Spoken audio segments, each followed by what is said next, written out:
I want people to realize that this is medicine.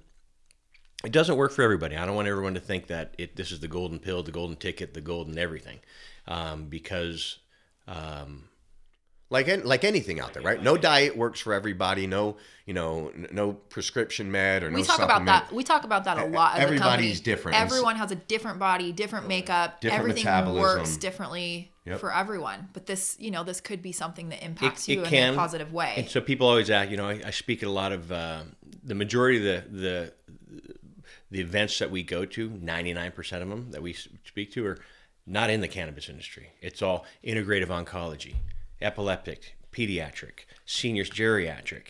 And I always do this one slide when I speak it, and it's my favorite slide. It's a big roll of duct tape. And I said, people always ask me, does this work? And I said, I have the duct tape up here because I don't want to say it's like duct tape with 1,000,001 uses, but it truly is.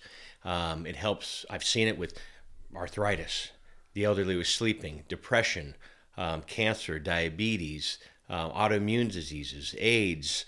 The list goes on and on and on. And you can Google these. You can go to Google Scholar, and there are more studies done on medical cannabis and the benefits than I think on other topics like this. Absolutely. So it's not something that just popped up 3 years ago when the CBD craze came in effect, and so it's been around. It was banned in 1937. Our government banned it, I think, just because of different laws. They didn't want. It was when. I don't want to. I'm not in the whole politics. I'm not a conspiracy theorist, but they said it was the minorities used it, and it's bad, and it'll have these hoodlums come and take your white daughters away. When I've read all about when they gave it the street name marijuana, totally right, marijuana. Changed it from cannabis to marijuana, and and they were able to get laws passed because people didn't realize they were talking about cannabis, right? They thought it was marijuana. People are afraid of what they don't know and understand, and it wasn't understood. And we were those people. Yeah. We were those people, and so I never use the word marijuana. I never use the word cure.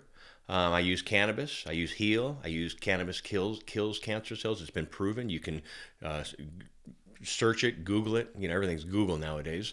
Go to Google Scholar, but you will show that cannabis THC kills cancer cells while CBD stops the spread. And CBD and THC are cannabinoids. They're just like the different varieties in wine. There are a bunch of different varieties in cannabis, and with all different, there's 113 different cannabinoids in the cannabis plant, and still people are discovering more each and every day. The most popular one is THC, which gives a psychoactive effect. Also, the next right behind there is CBD, which is the non-psychoactive, which you're hearing a lot of patients using for seizure disorders for children and adults. But if my father-in-law was on a straight CBD regimen, I know for a fact he wouldn't be here today. THC was needed. Same thing with epileptic children. A lot of these states have CBD-only laws, which they're designed specifically for the pediatric children. CBD works for epileptic children, epilepsy.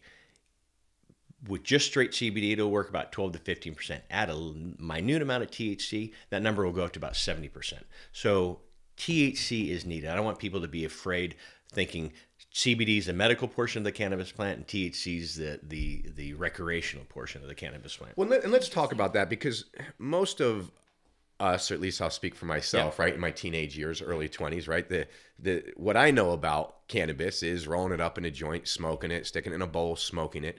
And it wasn't, nobody was using it for medical stuff then, right? Now, all of that's different. Let's talk about the difference between medical and recreational use, because you don't have to smoke it, right? That you don't have to roll it up in a joint. You don't have to smoke it. You don't have to, sit around somewhere and be lazy all day just smoking weed, right? We're talking about a totally different thing here. Totally different thing. And so that's a question. So we speak at a lot of retirement communities around the country. And I always ask, the seniors, how many people have used medical cannabis? And at first you'd have 8 to 12% of the room. Now when I ask that question, it's like 90% of the room. But I asked the question, how many people think the only way of consuming medical cannabis is via smoking it? And the same thing. It used to be at the 12%. Now they look at me like, come on, throw us a harder softball question than that one. So you don't have to smoke it. There's tinctures under the tongue. There's topical, great for arthritis.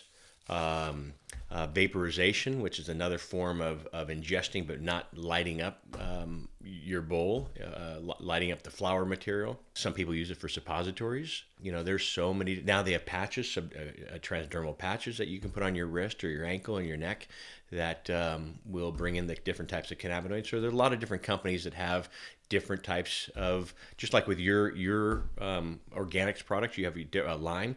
So they have a different line of different cannabis products, different delivery systems, right? But also different cannabinoids in those delivery systems.